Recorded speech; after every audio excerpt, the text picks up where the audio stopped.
হে guys, আমি Swarnanka and welcome to new episode of my channel. তো এখন আমি এই ভিডিওতে রুদ্ধারা সিনেমাটার বক্স অফিস কালেকশন নিয়ে কথা বলবো। তো রুদ্ধারা সিনেমাটা যেরকম করে তার ট্রেলার, গান, টিজার এবং বিভিন্ন গ্লিমস এগুলো ছেড়েছিল, দেখে মনে হচ্ছিল খুব সুন্দর একটা সিনেমা হবে এবং আমরা একটা খুব দারুণ কিছু দেখতে যাচ্ছি। এবং সেখানে অ্যাকশনটা যেভাবে রাখা হয়েছিল জাস্ট দুর্ধর্ষ।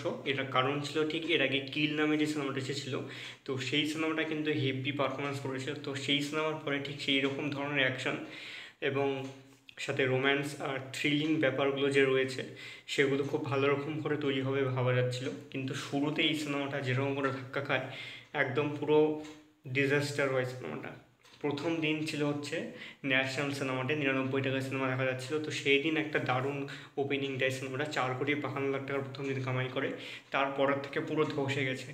দ্বিতীয় দিনে 1,79,00,000 টাকা, তৃতীয় দিনে 2,15,00,000 টাকা, রবিবার ছিল সেদিন। তারপরে পুরো শেষ। 4 নম্বর দিন 74 লাখ, 5 নম্বর দিন 67 লাখ, 6 নম্বর দিন 61 লাখ, 7 নম্বর দিন 58 লাখ। এভাবে কমতে কমতে একদম তলায় থেকে গেছে। আর এই সিনেমাটার প্রথম সপ্তাহেই পুরো ডিজাস্টার স্পষ্ট। টোটাল প্রথম সপ্তাহে 11,06,00,000 টাকার নেট বক্স অফিস কালেকশন করেছে এই সিনেমাটা।